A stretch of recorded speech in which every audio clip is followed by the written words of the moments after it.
Good day. This is live to tape. We're doing our first live ASMR session. So I hope you guys are very relaxed. In the background, we're going to have I call it drive lapse photography, where it's a combination of time lapse, one eye, two eyes, three eyes, combined with video actually. And so there was a mother who had 3 daughters. One was named One Eye. She only had one eye in the center of her forehead. The second child was named Two Eyes because she had 2 eyes. The youngest was named Three Eyes because she had 3 eyes. 2 eyes looked normal, like everyone else, and this made her mother and sisters mad. They didn't like it that she was the normal one, and because they didn't like her, they told her that she was no better than anyone else, so she didn't belong to the family. They always pushed Two Eyes around. She never got new clothes, only the old clothes from her sisters. Two Eyes never ate a meal with the other sisters or her mother. Instead, Two Eyes only got scraps of food after the meal was over. Two Eyes' sister and mother did everything they could to make her life miserable. Two Eyes also had to do most of the chores. One of these was to take the goats out into the field. She was always hungry when she went out into the field, and one day it was just too much. She fell to the ground and began to cry. When she looked up, she saw a woman standing next to her. The woman asked Two Eyes why she was crying, and Two Eyes told her that it was because she had 2 eyes. Her mother and sisters hated her and treated her very bad. She told the woman that her sister only fed her scraps, and that they pushed her around, and that they would only give her their old clothes. Then she told the woman that she was starving for food. The woman listened to all this and told Two Eyes to dry her tears, and that she had a solution for Two Eyes, that the solution would keep Two Eyes from ever being hungry again. The woman told Two Eyes to tell the goat, "Little goat, if you are able, pray deck out my table. Then a table will appear filled with the best of foods." The woman told Two Eyes that she could eat as much as she liked, but when she was finished with the food, make sure to tell the goat, "Little goat, when you are able, remove my nice table." Then the table will disappear. After telling Two Eyes all of this, the woman turned and walked away. Two Eyes was very hungry at the time, so as soon as the woman left, she told the goat, "Little goat, when you are able, pray deck out my table." After the words left her mouth, a beautiful table appeared filled with the most appetizing of food, all as if freshly cooked and still hot. She took a moment to thank God, and then began to eat. She tasted and ate everything, and when she was done, she turned to the goat and told it, "Little goat, when you are able, remove my nice table." In the next moment, the table and all its contents disappeared. Two Eyes then went home because it had gotten quite late. When she arrived outside the door, there was an old dirty plate with a few scraps on it for her to eat. Two Eyes, being full, left the scraps alone. She didn't want to touch them after her nice meal. The next morning, she woke up and went to visit her goat, leaving behind the breakfast scraps her family left for her. At first, her family didn't notice. Later, however, they began to notice that Two Eyes was not eating the scraps. They thought that there must be something funny going on, that Two Eyes was obviously getting her food from somewhere, and they wanted to know where. The next day, Two Eyes went to go take care of the goat. Her sister, One Eye, told her that she would be joining her. Two Eyes knew that her sister One Eye was trying to spy on her to figure out where she was getting her food from. Two Eyes took One Eye on a long walk until they were far from their house. One Eye, not used to walking so much, was very tired. That's when Two Eyes turned to One Eye and told her to sit, and that Two Eyes would sing to her. Two Eyes sang for a bit, and One Eye fell deep asleep in the hot sun. Once Two Eyes saw that One Eye was safely asleep, she went to her goat and told it, "Little goat, when you are able, to the come lodge. and deck my table. Noko, grandmother, Just like he before, cried. the table I have full of heard the best your foods mom. appeared, and Two Eyes He ate laughed until at she his was full. fears and asked him what kind of noise it made. When she was He done, answered, "It made a she noise told the like goat, this. Ho ho, ho ho." His grandmother told him he was young and foolish, that what he heard was only a bird which derived its name from the particular noise it made. He returned to the prairie and continued his watch. "Goat, when you are able, As he stood come there and clear looking at the away my clouds, he table." thought to himself, And all of a "It sudden the seems table that was I am gone, so simple, with no my grandmother evidence so that it wise, had been there that at I all. have neither father nor mother. Two Eyes then I went have to never go heard wake a up One word Eye about them. and told I her must ask and find that it out." was time to go He home. went home and sat down, After they got home, silent One Eye and her dejected, family finding ate dinner, that this did not again attract the without Two notice Eyes. of his Again grandmother. they gave her the He began scraps aloud to in Two Eyes, lamentations. and She again kept Two Eyes increasing didn't eat louder them. and louder, The family wondered why till Two Eyes she wasn't shook eating the her lodge scraps. and nearly deafened So they the whole turned to ask One Eye if Two Eyes had till been it shook eating in the lodge field. and nearly One Eye said that she deafened didn't the know, old because grandmother. while they were out there, One Eye "Manabozho, fell what is asleep. the matter The with next you?" day, she said. the mother, who was "You are wondering making a where great Two Eyes deal was of eating, noise." sent Three Manabozho Eyes to started go off out again, with her his into the doleful field. hubdub. Two Eyes and Three Eyes Succeeded in went out keeping into up the field between his to big take care of sides. their "I goats, haven't got and no again father Two Eyes nor a knew mother." that Three I Eyes haven't. was sent to spy on her, Knowing that to find he her was source a of wicked food. and vengeful So Two nature, Eyes again his took grandmother Three Eyes dreaded to and the tell goat him the story on a of his long walk. parentage, Then as Two she Eyes knew told he Three would Eyes make that it trouble. was time to rest. As she knew, So he they would make sat in the trouble. long grass. Manabozho Three relieved Eyes, his cries and being managed to tired, draw out, fell asleep for with third two or of her fourth eyes, time, his but the third sorrowful eye lament stayed awake, that he pretending was a to be poor asleep. unfortunate who had no Two Eyes had parents no alive. idea At Three last she Eyes said was to him, faking being "Quiet. asleep. Two Yes, you Eyes have a father called the goat and three and did her brothers living. routine. Your The mother food is dead. came, Was she taken ate, for a wife by and your then she father, told the the West, goat to take without the food consent away. of her parents. Three Eyes Your saw brothers all are of in the this. north, east, Once and Two south, Eyes was finished, and being older she than came you, to wake up Three your Eyes, father has and given Three him Eyes great pretended power to wake up with the from winds sleeping. according They made it home in time to for their dinner. names. The family ate again, without Two Eyes, and then gave her scraps from the meal. Again, Two Eyes didn't touch them, and went to bed. While Two Eyes was away, Three Eyes told her mother that she knew why Two Eyes wasn't eating. Three Eyes told the mother of the magic table brought by the goat, that the food it brought was better than anything the family was eating. This made the mother furious. She went to wake Two Eyes and yell at her, asked who Two Eyes thought she was, that she could eat better food than the rest of them.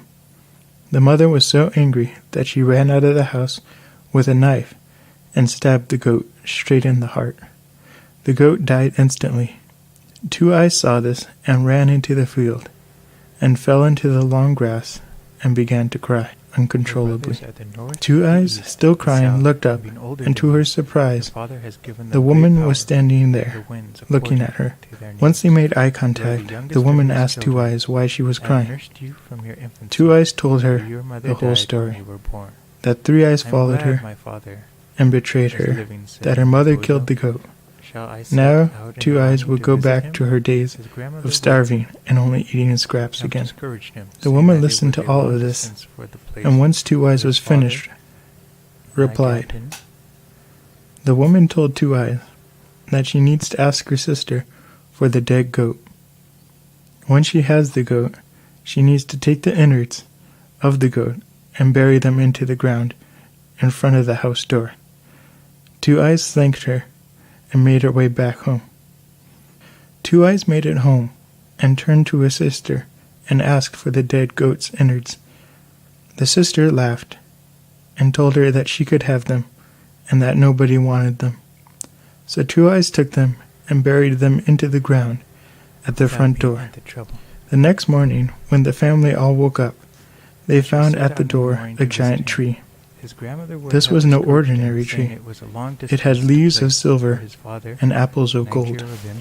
There was nothing in the world that was as beautiful as the tree, and the value was priceless. None of the family members knew where this tree came from, except for Two Eyes. Two Eyes knew that this tree came from the goat she buried. The mother